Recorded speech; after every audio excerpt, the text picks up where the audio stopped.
Hello, I'm Sumit Bose, founder of Future Net Zero. We are a website that produces content to help you cut your carbon footprint. And the nethero podcast is all about that, highlighting people doing amazing things to cut emissions, be that scientists, business people, inventors, or just common, ordinary people who are doing something to make a change. If you want to get involved, then email us. And we're looking for a sponsor for this amazing podcast. So if you'd like to know more, get in touch. On to this week's episode. Where is all the cash? Now, obviously, COP has just happened, and that's been one of the big things. We've had a raft of policy changes since Labour's come in, and it's all about the money, as people say. How do we make sure that we are getting the investments happening? Cash is one thing. Bureaucracy is another thing. How does that all affect us in the energy sector? Is there a fallacy that actually we're really ticking towards net zero when the reality is where progress is very sluggish? You've seen what's gone on at COP, lots of criticism about kind of lots of talk but not enough action. And what is happening more closer to home in the UK? Well, that's something I'm going to explore today with a very interesting conversation with Stuart Broadley, who's the CEO of the EIC, the Energy Industries Council. Stuart, hello. Hi, nice to see you. Glad to be here. Nice to speak to you, yes. Let's just talk about what the EIC is. Now, I did a little bit of research. It started, I think, in the 40s. But what exactly is it for our audience to understand? Who are the EIC? Are you funded by government? Are you a private body?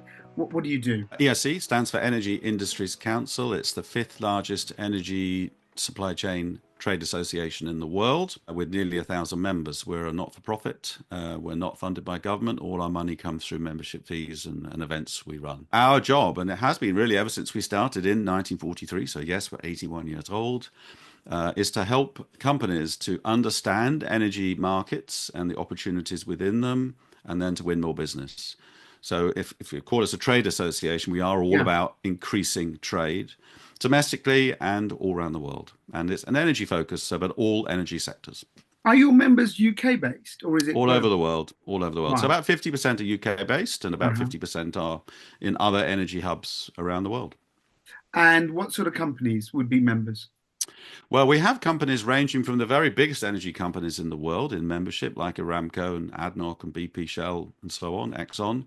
And we have some of the smallest companies in the supply chain, like single-person consultants, recruiters, legal firms. And then we have all the SMEs, so the great innovators in the supply chain, manufacturers, engineering companies, and then the bigger manufacturers such as Siemens and GE and the it's a real EPC broad companies. Church, isn't it? Really yeah, exactly. I mean, our job is that all of them need help, right? All companies, doesn't matter how big or small they are, they all need to make smarter decisions using good data and good networks. And that's what we're there to do.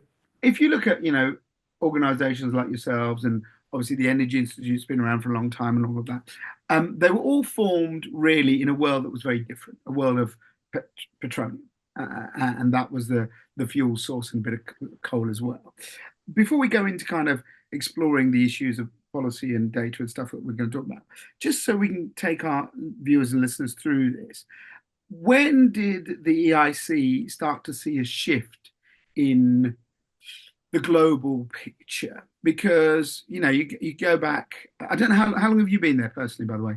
8.5 years. Okay, right. So if you go back to the 70s, people were talking about the beginnings of kind of solar and wind and all that. And then it sort of, I remember growing up in the 80s, there was none talk about that. It was like the odd thing about, there's a solar panel. No one even thought about it.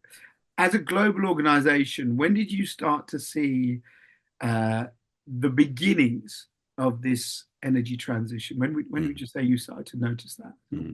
So over 81 years, we have seen, because we're energy agnostic, so covering many sectors, you're right, we've seen many transitions. And I suppose, looking from an EIC's point of view, we used to be petroleum focused only for our first kind of 35 years or so. And it was 1981 where we felt that the time was right to cover all sectors. Wow, really early. And yeah, 1981. So you're right. Many organizations in the last 5 years have kind of changed their name and their focus from oil and Yeah, they gas. Well, we have. did it in 81. So we're kind of looking at them puzzled, like, come on, catch up. It's not difficult. Right. So in 81, it wasn't called renewable energy, for instance. It was called alternative energy. Yes, yes. So for those of you that might remember that. But nuclear was around, gas and LNG, of course, was around, conventional power. And so, yeah, that was when we changed our name actually from a petroleum type name to EOC. And but really, even before then, there have been transitions that have been happening, some successful, some not, and we've seen many of them. And so it's very interesting. Here we are in another transition that feels stressful, doesn't it, to a lot of organizations and Yeah. people. But we can learn a lot from transitions of the past. But yeah, I would say that it was really the 80s where the energy industry became so agnostic, and the oil industry started to see changes really happening. Was that really to do with the previous decade's kind of oil crisis, the early Yeah. one, and that triggered it? And isn't it funny how history seems to repeat itself? The 2022 crisis that we had. I mean, I was very little, but I remember petrol stations, my dad going, and then there was a massive queue, and then fast forward sort of 40 odd years later, and then 50 years nearly, you get a completely different sort of, but similar picture. Has the energy transition, as your organization sees it, has it actually begun, the move towards net zero? And if so, did it happen really literally after that big? Because we've talked about net zero for a few years, realistically. Yeah. Would you say the Ukraine crisis of 22 has shifted, or was it COVID? I don't know. Right. So I would actually say that, net zero is just a term that is loosely used. And I'd probably talk about when has it become something that's in hearts and minds of business leaders Yeah. that that people believe in. And I would say that it was that weird time, wasn't it, of March 2020 when we were Yeah. faced with COVID and that sense of we have to work together as a planet. We have to ignore our political and boundary and border issues and actually work together to find a vaccination together because it Mm. was a shared crisis for the planet. And it was amazing how people worked together and broke all sort of bureaucracy rules to get something done Yeah. critically. And I think as over that first year, the work was done to find a solution for COVID, that also created this sense of anything's possible. Let's also fix our planet's, sort of climate crisis. And the data shows that March 2020 was the point at which suddenly a lot of new projects were being announced in areas like carbon capture and hydrogen and energy storage at a rate that we'd never seen before. So previously, you might get 5 to 10 hydrogen projects announced per year and 5 to 10 carbon capture projects announced per year. You're talking globally, yeah? Previously to 20, yeah, globally, previously to 2020. Then suddenly it went up to 50 a year, 100 a year, now 200, 300 a year. And it all chimes back to that sense of we have to work together to solve the biggest problems. Now, the issue is that in 2020, 21, we did solve the pandemic amazingly. We did not solve net zero at that time. And now here we are now much later. And of course, those barriers and borders and bad behaviors have all returned. Yeah. And so the idea that we can solve net zero with that sense of urgency and common spirit does feel like it's gone. It's much harder now. But I would say hearts and minds are permanently changed. And almost everybody I speak to wants now to be part of the solution. But it's much harder. The last 4 years through, what's happened in Europe, war in Europe, war in the Middle East.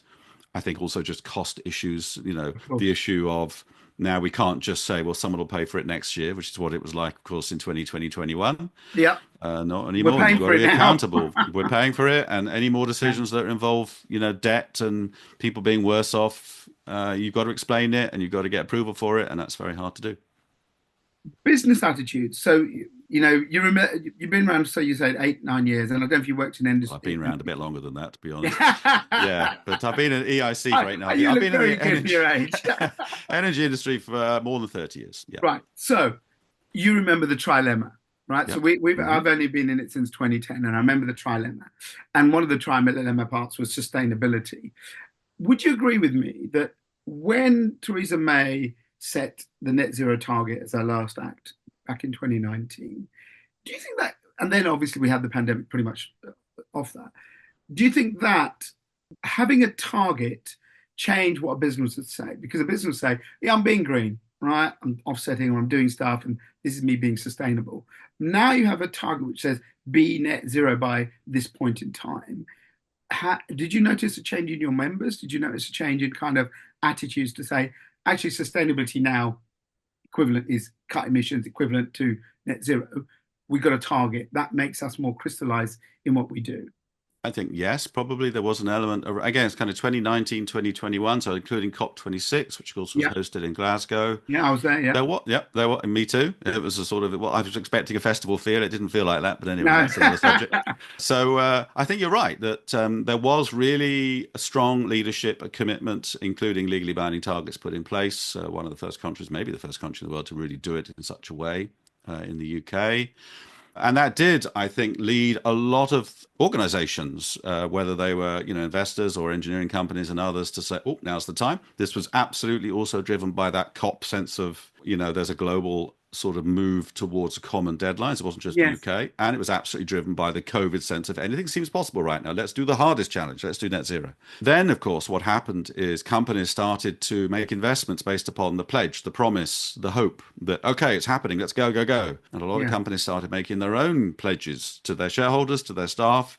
Okay, we're going to move from 90% oil and gas to 50% oil and gas in the next 3 years. All There's this is so many coming. declarations. Everything's Honestly, we covered it. Everyone's declaring our everybody's part, and declaring. then you hear nothing. You hear Yeah, nothing. and unfortunately, really wasn't the fault of those companies that they've now started to backtrack. It's just that work has not come through into their order intake as they'd assumed. And of course, companies, and I'm not really talking about oil companies, I'm talking about companies across the value chain. And I'm not really talking about big companies, small companies as well. And I'm not talking just British companies, companies all around the world made these same pledges, in fact, and got excited about, yes, let's do this. Anything's possible. Yeah, But they can't do it unless there's work flooding. And I don't even mean profitable work or good or bad work. I just mean a volume of work that then feeds, the hungry businesses, the businesses that have capacities and have debts to pay and have people to pay and bonuses to pay and all these things. There just wasn't enough work coming through in the UK and around the world, to be honest.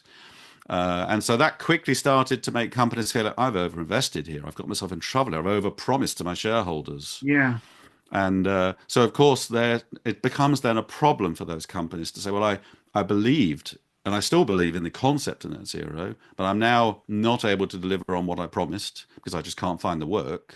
And that's given them a problem. Because if you're a leader, and of course, especially if you're a policymaker who's promised these kind of targets, it's very hard to then say, I'm really sorry, but I'm going to miss those targets.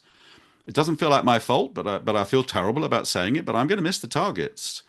And we're living that now, aren't we? We're seeing it coming out all over the place. And it feels like a very bad behavior thing when companies say we're going to miss our targets and we're backtracking. yeah. But the data shows that, I mean, I'm not saying it's not always companies preferring other industries, but in vast majority of cases, from what we see, it's just there's not enough work out there for them to meet their green pledges. That's why I wanted to. You said just said it there. They want to. Do you actually think? I mean, let's be honest, right? I mean, you've got to be bloody crazy not to think. You know, it's who wants to shit on their own garden, right? You don't want to do that. We've been doing that for years, and I suppose when I was growing up, the word pollution was the big thing. Acid rain and all of that. And then for the younger generation now, it's the words climate change and all of that.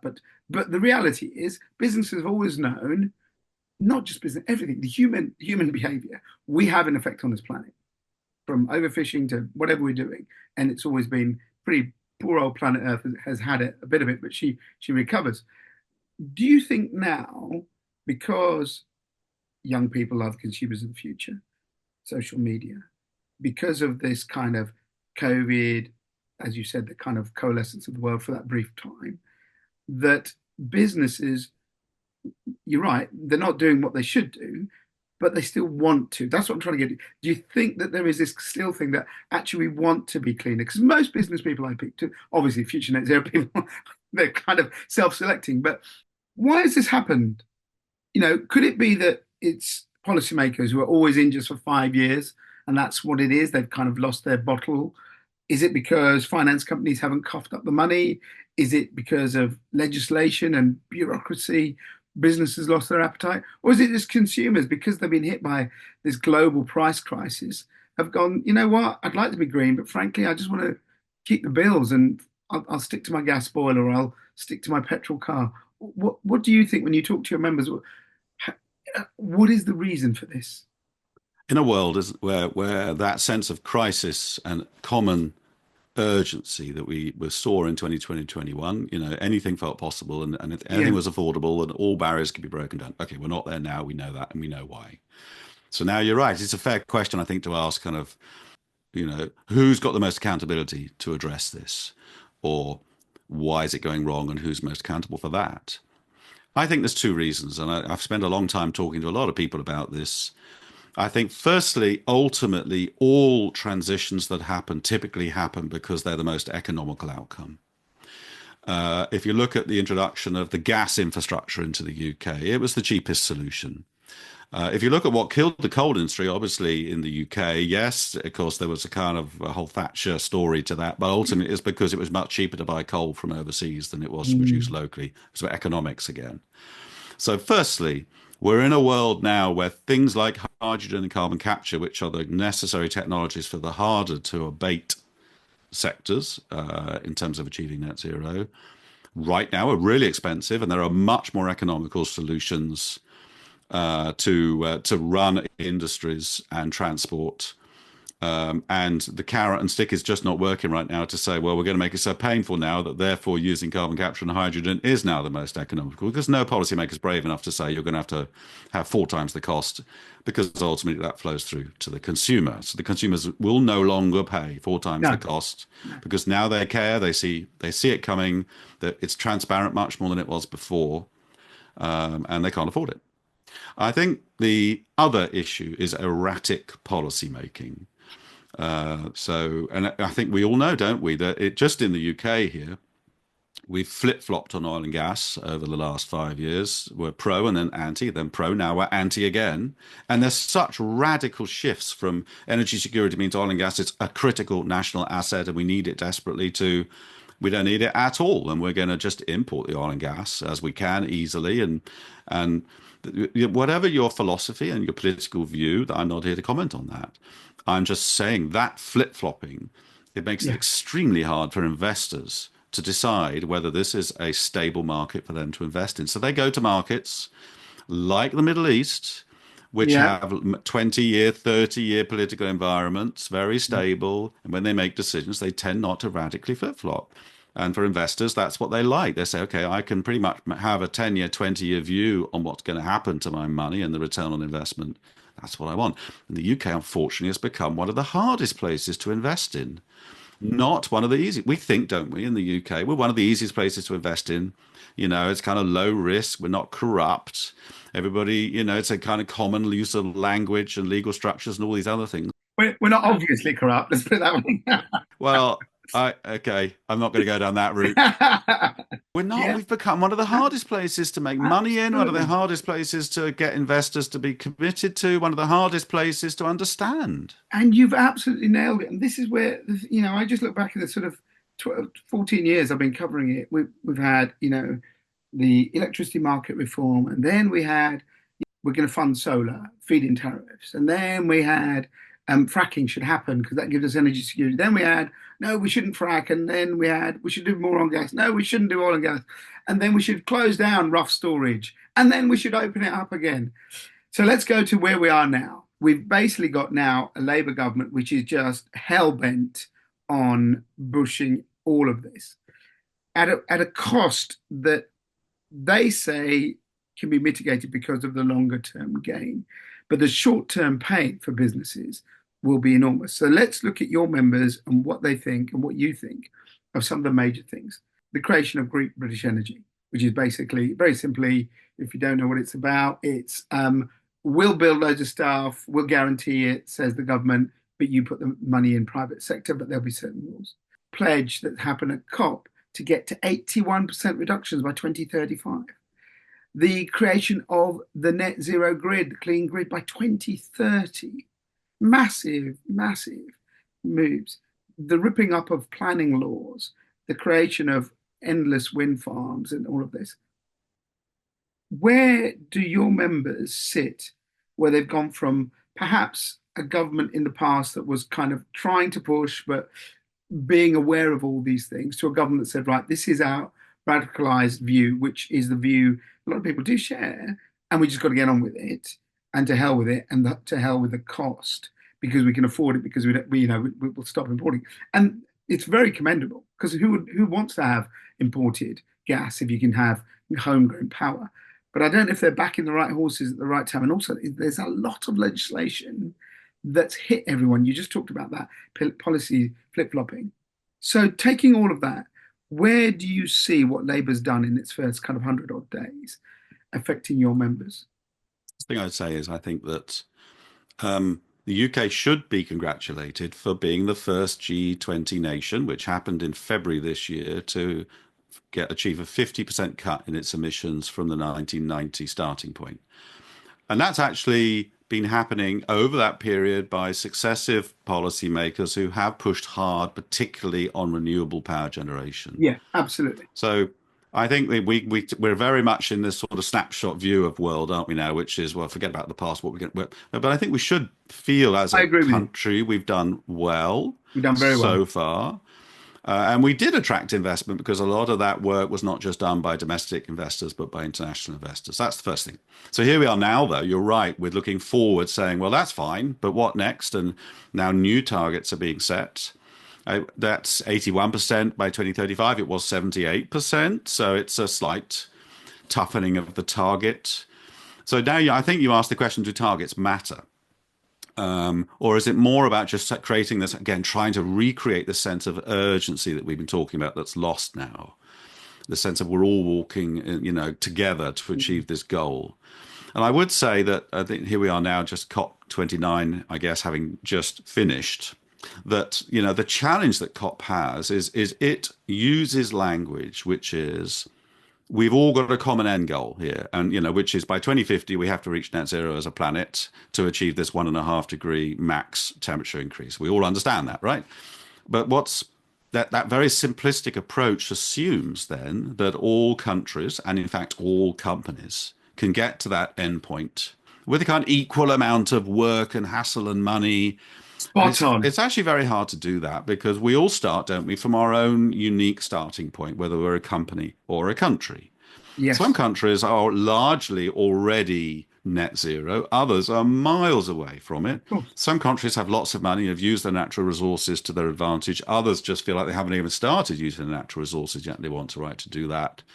And some companies and countries have good relationships, across borders, and they can use trade to help them accelerate progress. Others are in very difficult relationships with other countries and companies and can't access supply chains. Maybe there are Middle Eastern and European wars that make progress difficult. We put all these together, this idea that COP relies upon, which is we all march in tune to the same goal, the same end game.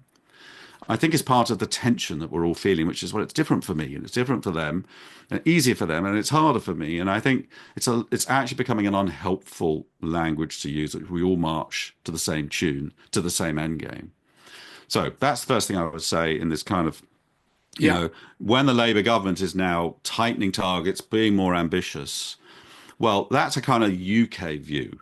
And Mm. maybe the UK can still achieve those goals. I think most commentators would say that's extremely difficult and very ambitious, but theoretically possible, and it will be expensive. So, okay, Yeah. different philosophies out there about it doesn't matter, we have to do it to, well, practical, we've got to pay for it and so on. I would say overall, right, a government takes a view when they come in that they obviously they do have to take a view on the climate. And I've talked before about investors are looking for consistency of policy making. Of course. So now the Labour government, and they will be in for 5 years, they have a strong majority.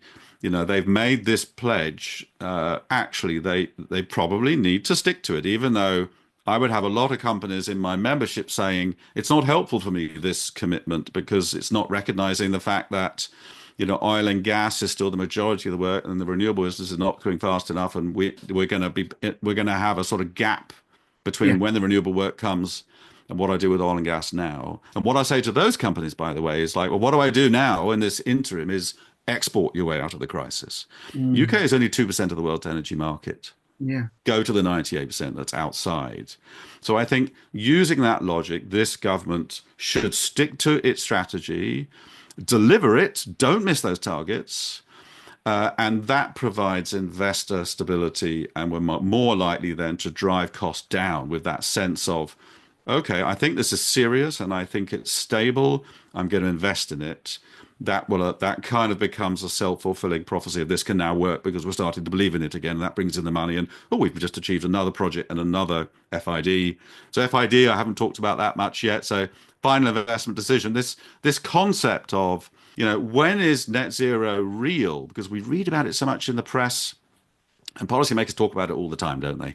But actually, many people probably don't understand why it's not going faster because it's constantly there's projects being talked about and governments putting billions Yeah. here and billions there, Yeah. saying, don't worry, the money's there. But of course, really, these projects only happen when they're bankable. This idea of bankable, it means that all of the planets align actually. So it's profitable for all the companies in the value chain to do it. There's access to the grid, whether it's the gas grid or the electric grid, so that it can actually get access to homes and businesses. The supply chain says we're ready and we have capacity. Maybe the regulator has worked out, yes, we're happy now to regulate. It's a safe technology. And so the rules are in place. And then at last, that project can reach this final investment decision. And only when projects reach FID are they real. So Mm. everything else that's been announced out there that you read about in the press is a theoretical project, and some engineering work is done to assess the work to be done to move to this FID point, and only then is the button pressed and all of the wheels of industry get going, and the supply chain sees the work, and it finally will get built. And at the point of FID, most projects then still take 5 to 10 years from when it reaches FID to when it's actually switched on, plugged into the grid, and homes and businesses start seeing the impact of that. That's the real challenge Yeah. that the Labour government has and governments all over the world have, which is it actually takes a long time, even when you say we're going to go faster, to actually see that coming through as completed net zero projects. And that includes established technologies like offshore wind, onshore wind, particularly offshore wind. Those projects typically do take 8 to 10 years, Oh yeah, 10, 15 years. Yeah, absolutely. 15 years sometimes, but let's average it at 8 to 10 years Mm. as what it normally takes. So obviously, there's a lot of projects that are going through bidding rounds, and that's very exciting. And I think a lot of those projects will eventually happen, even though the financial scenarios are not so good right now. And that's really down to higher interest rates because of higher inflation makes those projects less profitable. But with more subsidies that the government's now providing, those projects will happen. But as I say, they're 5 to 10 years away. So this is the problem a government has. I think I applaud their ambition, and now they've gone for it. They have to stick. They have to stick at it, don't they? Well, this is the one, isn't it? Because the investor can, well, not again, and that will start to engage, all the value chain in that, and the UK can then reclaim its statement, which is as it made rightly so at the beginning of this year, we're the first G20 nation to halve our emissions. And I think what the government's trying to do is to continue this idea that the UK is a leader globally in net zero. And that idea is good, I think, because that will lead to wealth creation. It will lead to, a movement towards net zero, which actually will create jobs. Yeah. It's all about just how quickly can we do it and what do we do in the interim, because we do have a gap now between we're going to make it harder for oil and gas industry in the UK to do well because we want to force everybody using policy levers, active policy levers to get as fast as you can out of oil and gas and into renewables. But with these 5 to 10 year periods, that's going to be a painful transition. You got to keep the lights on. You got to keep the lights on. Your members, you said they're international, yeah? So it's quite interesting to think, and I'd be very interested to get your view on where they sit on this, because there are borders, but there are also not borders, right? A big company can go, I'll build in the Philippines, or I'll build in, you know. Portsmouth, right? It can decide what it wants to do. It can go to different regions. Of course, there are regulatory frameworks and things that are slightly different. Do you see with your members that, as you say, the Middle East, right? Some of them are fairly, let's be honest, quite dictatorial, but they decide what they're going to do, they're going to do it. China, you know, building at a phenomenal rate. Um, Parts of America with Trump now in, who knows what he'll do regarding the oil and gas factor. So, do your members kind of look at the UK, as you said, compared to our size, as okay, it's interesting to do, it might be nice for some sort of PR, but really where that where that long-term growth, because of the flip-flopping we've had, they're looking at other parts of the world. It's funny, isn't it? It seems logical, doesn't it? We all know the UK is a small part of the global market, and companies should be taking the best of all the world market opportunities that they can all the time. Why aren't they doing that? And not just in the energy market, but in many sectors in the UK, companies are not exporting as much as the government would like them to. Actually, puzzlingly, 2 weeks ago, when the Labour government issued its first budget, they didn't really mention trade at all, did they, No, in their budget? It was all very inward domestic focused yeah. policy work.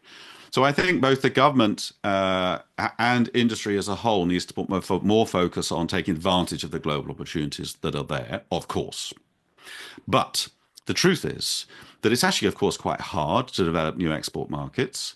It takes, on average, 3 years from when you decide to go into a new market, whether it's exporting from the UK or just investing in that market and creating an international trade, new revenue stream where the money comes back to the UK as dividends or profits or something.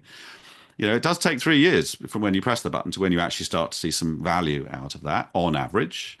And a lot of companies will say there are easier ways to grow my business than that. I can diversify from energy into infrastructure or something, which is a booming market right now in the UK.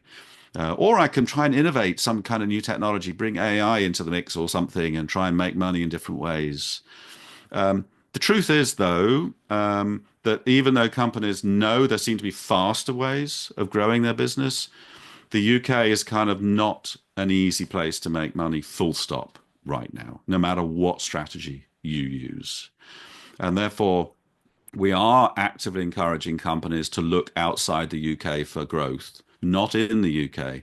The UK is a great market in some ways, but it's just not big enough. It's not easy enough. It's not profitable enough to stimulate the growth that's needed. Now, does that mean companies are just going to leave the UK, to your question, or can they use the UK as a base? Because they're heavily rooted here. If you use the oil and gas industry as the sort of heritage of our energy infrastructure we now have in the UK, it's been strong in the UK for 60 years or more. So we have hundreds of companies, hundreds of thousands of staff linked to that energy industry.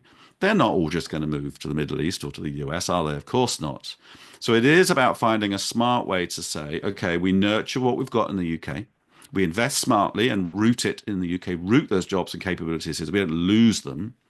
But then we open up global markets. And the real growth comes from global markets, at least until this green revolution in the UK starts to come through into the order intake of businesses, which, as I say, is kind of 5 years away in reality because of the period it takes for projects to come through. It's a problem, though, isn't it? Because exports also takes at least 3 years to start to provide a benefit. So that's not a perfect solution either, but it is the long-term best way for businesses to protect themselves, root themselves in the UK, and then look to other markets around the world. And the final thing I'd say on this is we assume, I think, that UK businesses are kind of UK only businesses. And even though they are exporting around the world, we don't really have a sense of how powerful is that and where are they and what does it look like? Well, we have actually a database called Supply Map, which is an energy only database, but it tracks the energy supply chain in all the energy hubs of the world. And it's the information for us is even surprising to us. And we've been around a long time and know the energy supply chain. So, for instance, in UAE, so United Arab Emirates, the home of COP28, the home of ADNOC, and there, of course, Dubai is there as well as Abu Dhabi. You would think perhaps there's a large energy industry there, and there is. There's about 900 energy supply chain companies there, compared to 3,700 in the UK. This is Wow. defined as companies with 10 staff or more, or £1 million of Yeah. revenue or more. There's a long tail of very small companies, but Yeah. if Yeah. we just say 10 staff or more, about 900 in UAE, 3,700 in the UK. but 900, okay, it's a sizable supply chain. 300 of them are British companies Wow. who, in previous good years, 10, 20, 30 years ago, looked to the Middle East and said, we have to invest there. Yeah. And they invested there and they stayed there and they're still there and they're doing well today in a very in a strong Middle East market right now today. So this idea that we kind of are starting from scratch every time we think about exporting is totally wrong. So we have amazing global businesses that are already established in many energy hubs of the world. And we typically represent 20, 30, or even 40% of the entire supply chain in other energy hubs of the world. And this becomes another thing I would ask the British government to think about is with that global network of companies around the world, what are they doing to lever that strength, that soft power we have around the world, those relationships, skill sets, trading hubs, and they're not currently doing anything to lever that, and it's a lost opportunity. And I think that's one of the things I'm watching now, the Chancellor in the UK starting to use trade language now, and I would say one of the great opportunities she has is to also use the Foreign Office and the embassies around the world to really plug into the amazing businesses that are already established, British businesses established around the world, energy related and other sectors, and nurture that, respect that. Because that then is probably the easiest way those companies do some more investment, move into more countries, but then also come to the UK. Because that'll be faster, by the way. That won't take 3 years. And then look back at the 3,700 in the UK and help them as well, handhold them to move into new markets as well. But again, without government levers to help them do that, which there aren't many today, then I think we are at the risk of companies saying, okay, oil and gas is not going to be there in the future in the UK because of government policy. It is going to be there in the world. They're not killing off world demand for oil and gas, but they're going to try and say we're not going to make it in the UK. Okay. Some people think that's a good idea, some people not. So I won't comment on that. We're going to accelerate green, and I think green will come as long as they stop flip-flopping, and that's okay. But is it enough for the amazing supply chain we have today to nurture them, to feed them, to grow them? No. So the government needs to think about doing both and using language and policy levers to create investment, an investment environment which is domestically, this is a great place to invest, but also British companies, we're going to help you prosper around the world. And I'm excited about that idea. If I was a policymaker now, I'd want to be part of that amazing outcome because that also leads to, trade leads to trust, leads Of to course. peace. It leads to diplomacy and peace. And the UK is trying to re-establish itself, isn't it, as a voice, as a sort of a strong player globally and at the diplomacy level. And trade is one of the amazing ways to do it. Thank you very much for your time. It's been absolutely fascinating. My last question to you is, are you hopeful that, you know, this stagnation will end? Whatever we say, whether you agree or disagree with Trump, and he's going to move things, right? The Labour government's going to move things. And is that, my final question is, will our stagnation end and we get going towards this the greener world that we all want, really? Hearts and minds are generally there. Companies want to do the right thing, leaders want to do the right thing, so that's good. COP is still the only real strong mechanism that brings all the leaders together to try and agree on some outcomes. So that needs to continue, and hopefully they can have a little bit more carrot and stick rather than just kind of a wordsmithing. They need to actually do something. I'm not too sure about that one, but yeah, go on. Next one.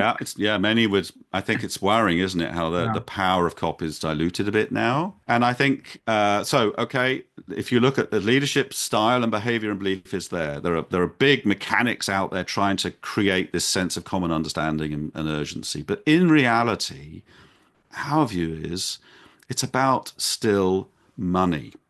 So companies can't do it unless they get the order intake. Governments can't fund it unless they have a healthy economy. Consumers can't afford to pay for it unless they're starting to feel more well off. And all of that is kind of a bit broken right now, isn't it? So that's the hard work of government, isn't it? Is to make all aspects of their economy better Yeah. off. Then we can afford to do these things. And that's what I hope, that the Labour government is successful with in the next 5 years. And that's a lot more than net zero, I'm afraid. It covers so many aspects of, domestic policy, international policy, Trumponomics, and many other things that are out there. We could do another couple of hours on Oh, it. yes. But what a world it is, and what a What a privilege it world it is to is. be part of this and to try and affect change. I've really enjoyed this. Brilliant voice, broadcasting voice, as I said earlier.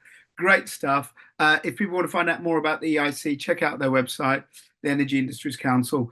Stuart, thank you so much for joining me on the podcast. Really helpful. Thank you so much. Look forward to doing it again sometime. Perhaps you want to talk about Trumponomics. Why not? We'll do one on Trumponomics. Why not?